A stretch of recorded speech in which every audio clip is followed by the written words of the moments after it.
What's cracking with y'all? It's your boy K-Mac back here with the Blitzburgh Coverage podcast. I'm your host. Episode 41 on a spontaneous Tuesday, as we have quite a bit to discuss today. It is currently August 6th. We have a game to talk about this Friday against Houston. Made a low-key move last week in the outside linebacker department. Going to preview the quarterback one spot so far and how that's been playing out. And also potentially a move being made for wide receiver, Brandon Aiyuk. So I guess we'll jump into today's hot flavor.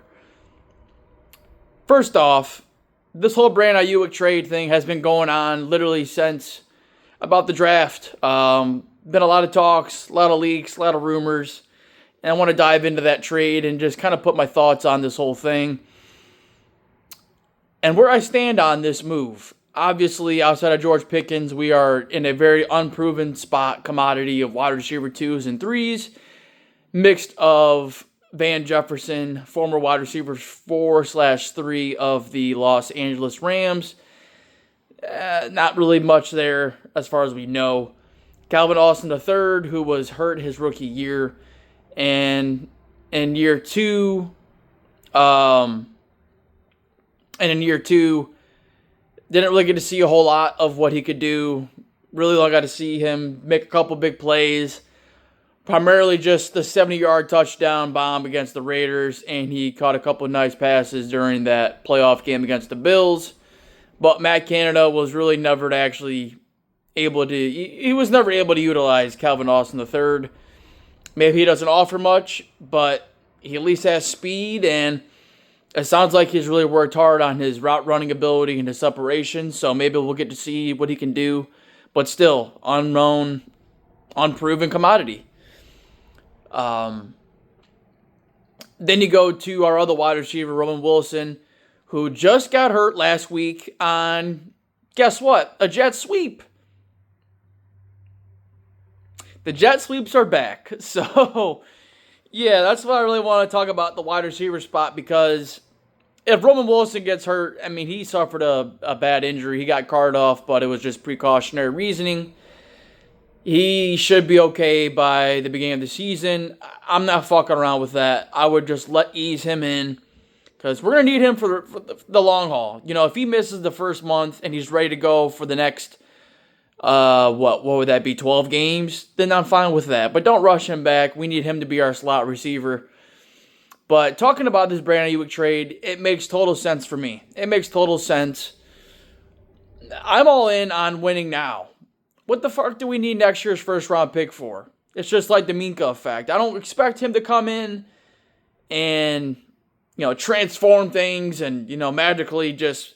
He's not a top 10 receiver, but he's a top 20 receiver. And when adding another top 20 receiver to this group massively help, you're absolutely damn right it would. And the most run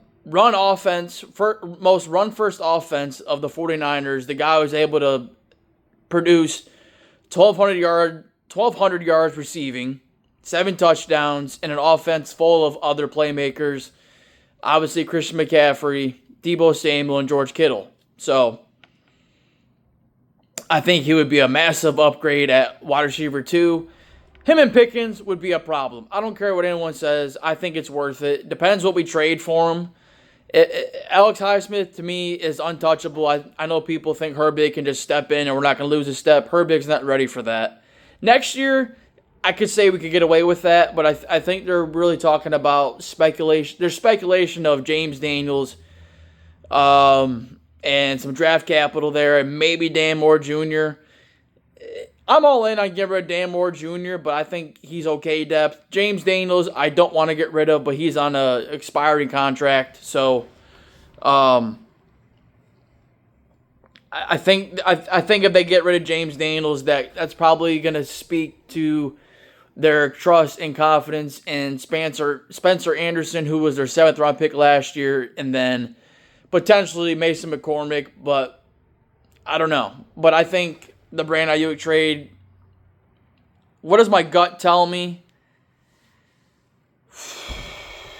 What the fuck's going to happen? I think it's going to... I hope it happens. I want it to happen because I think we're in this phase right now where we need to win now. We need to invest now. Go all in now because Minka, TJ, and Cam are not getting older. I mean, not getting younger. They still have some good years left. I think we need to go all in. You know, the Bengals are going to be hindered by contracts soon. The Ravens already hindered by Lamar's contract. And the Browns are hindered by Deshaun Watson's contract. So I think we need to go the fuck in now. Get Brandon Aiyuk. Go in now. Trade some draft capital. And let's fucking go do this shit now. I'm all in. I think we should do it. I'll come back on this trade if this thing happens and give my thoughts depending on who we trade for him. But I think we should do it. It's worth it to me. Is he a top 10 Justin Jefferson, top 5 Devontae Adams, top 3 Tyreek Hill guy? No, but are you going to sit here and tell me he's not better than who we have outside of Pickens? You're delusional. And yes, I know we can throw the tight ends, Muth's in there, but Brandon Aiyuk would definitely help fucking go win this. He would help us go to the playoffs. He would just, it's just a massive upgrade. The only problem is going to be you trade for him, and then you have that big contract you have to fucking basically sign. So, and we typically don't do that. I mean, we hardly ever even extend our own receivers. I don't know. It's just all hypotheticals, but we have to talk about hypotheticals because it's the offseason. So, that's my thoughts on that situation. But last week we did re-sign Marcus Golden to be our outside linebacker 4, and I'm all in on that move as well. He's a solid depth piece. I thought he played well last year with the snaps he got, and I thought he did well. Add more guys to the defense, and I'm all for it. You never know if TJ or Highsmith is going to suffer an injury, and speaking of injuries, Alex Highsmith suffered a groin injury today.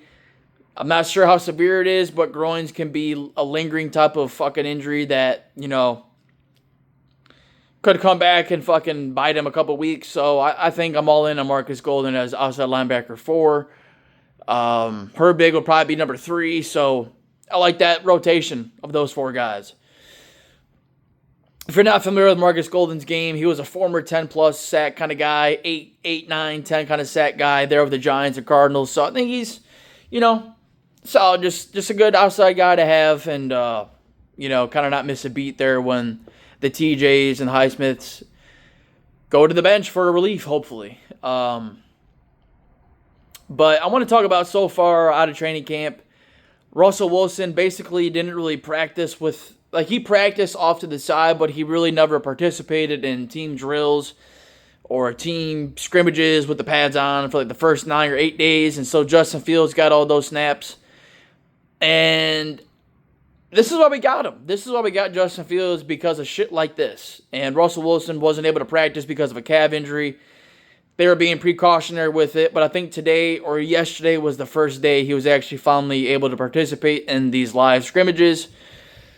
And Justin Fields has been getting mixed reports throughout camp, but I saw more good than bad. The Steeler insider that I follow is Alex Kozora, who's on top of shit. He knows his shit, so if you don't know, go follow him. He has fucking notes every day, tape, film. He's got it all. So it looks like Fields has been balling out, man. I'm not going to buy into the stock, but it looks like he's added another dimension to the offense. They've added in some read option. He's actually thrown some really good balls to the Muths, the Van Jeffersons, George Pickens. And he's really spoken some good praising of George Pickens, who has definitely added more to his game. He's been talking about going to the slot more. I hope he's been working on his route running and his separation, because that's really the only thing he lacks. Other than that, man, the dude wins 50-50 balls. He's a good possession receiver, good with his footwork as far as getting his toes in bounds. Like, I think George Pickens is honestly a top 10 receiver in the league, talent-wise, but just hasn't had the fucking, you know, the coordinators, Canada, to really utilize and maximize what Pickens can be. And I look at the OCs he's had, and the quarterback play has not been there. Notice how good George Pickens looked when we had Mason Rudolph in there for like 1 month. That's what I'm saying.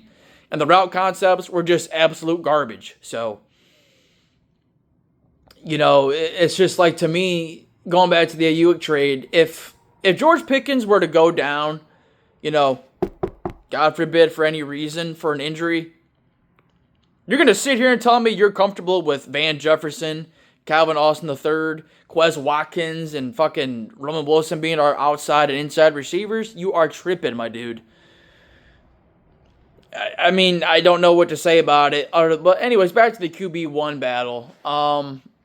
Yeah, so Fields has been looking pretty solid so far. And I'm just kind of curious, hypothetically speaking, how is this season going to play out with these two quarterbacks? I know my gut tells me Russell Wilson will be the starter come opening day, no doubt about that.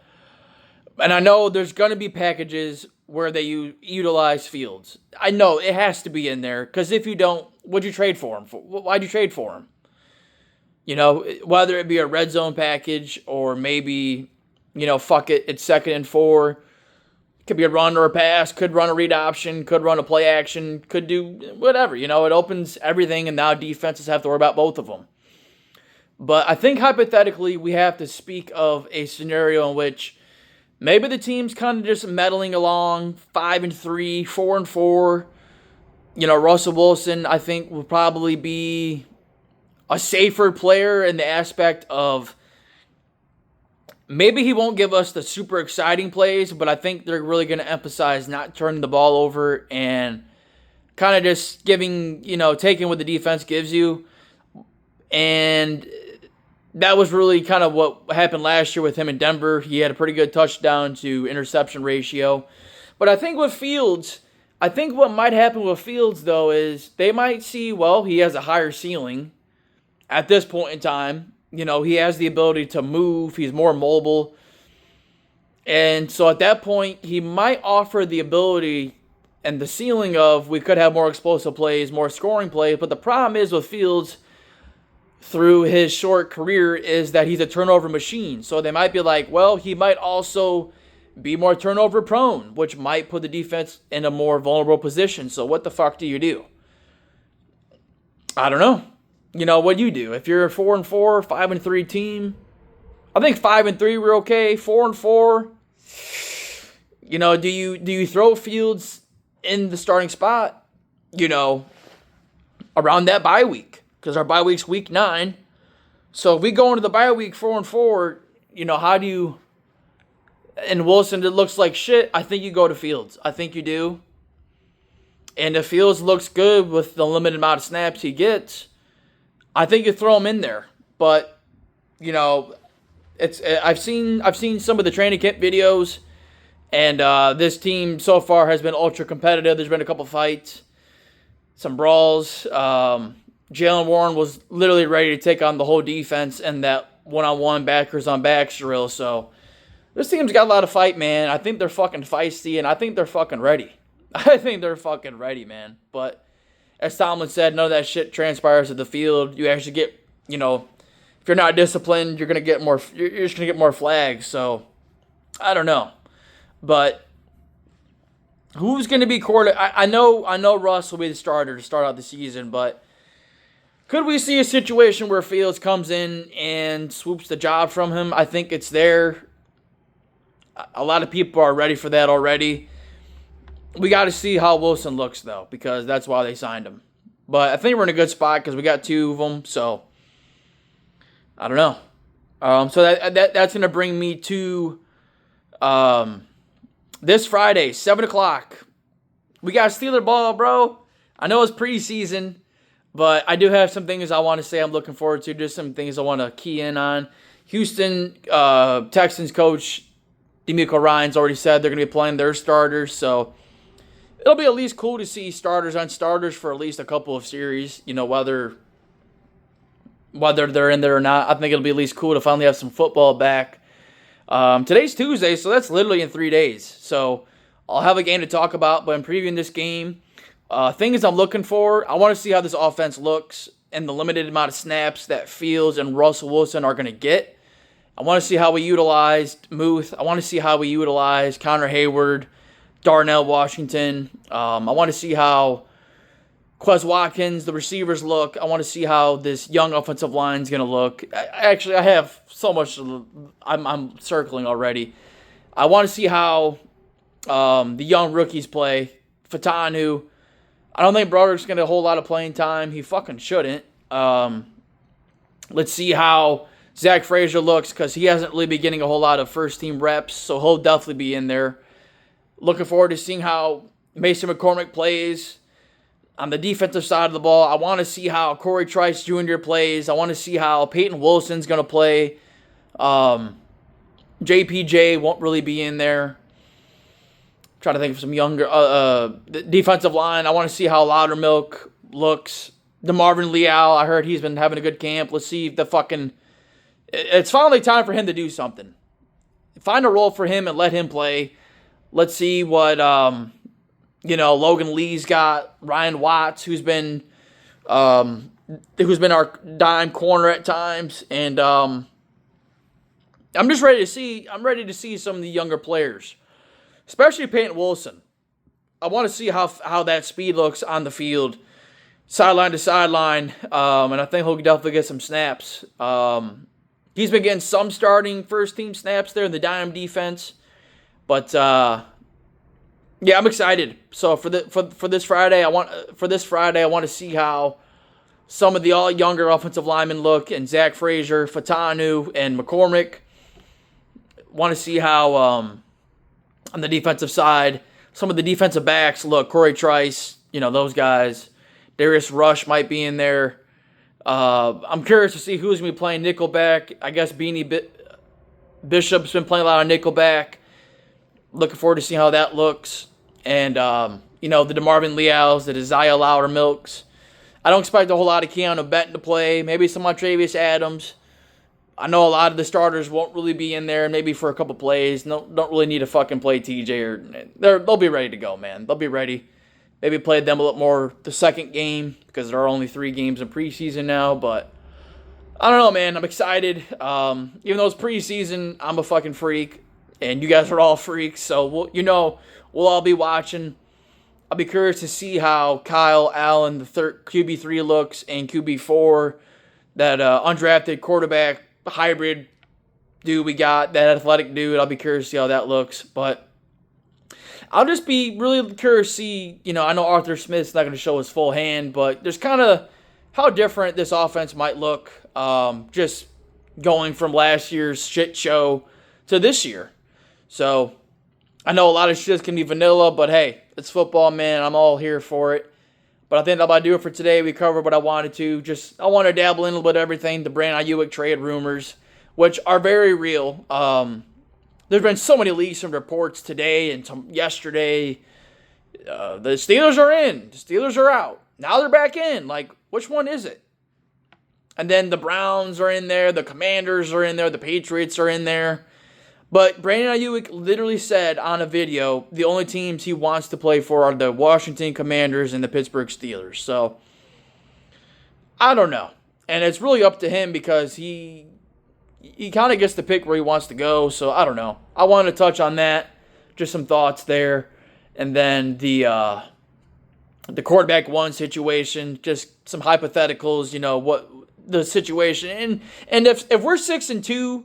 Just get back to that real quick. If we're 6-2 at the bye week, or 5-3, and Russell Wilson has been playing solid ball, I don't think they're really going to fuck with that a whole lot. But hey, who knows, man? Tomlin knows when to pull the plug. Sometimes he doesn't, though. I mean, last year fucking muffed the whole situation with Mitch, but whatever. And then I wanted to preview this Friday's game against the Houston Texans, a team that fucking smoked us last year, 30-6. And touched on the Marcus Golden re-signing. So I thought that was a solid move. I do believe Omar Khan, whether it be Brandon Aiyuk or another receiver, I think he really wants to add another receiver to this group, because I think we all know, and him included, I think we all know a wide receiver is literally the only piece missing from what could be potentially a very good team, if all things happen, as we project them to go. But you never really know until the fucking bullets start flying. So that's the end of today's podcast. Hope you all had a good Tuesday. Episode 41 is in the books. I will talk to y'all probably next week, and we'll recap the Houston game, see what the fuck happens with this trade, and preview next week's game. So, we're back in this thing. Your boy's back weekly. We're doing this motherfucker once a week, and then once the real shit starts coming here in less than a month, twice a week as we did it last season. Y'all have a great day. Your boy is out. Don't forget to subscribe, share the podcast, because y'all already know who runs the show, who runs this shit, who's the best podcast. I mean, by far, I know this game more than any of y'all. So we out here, man. Let's go.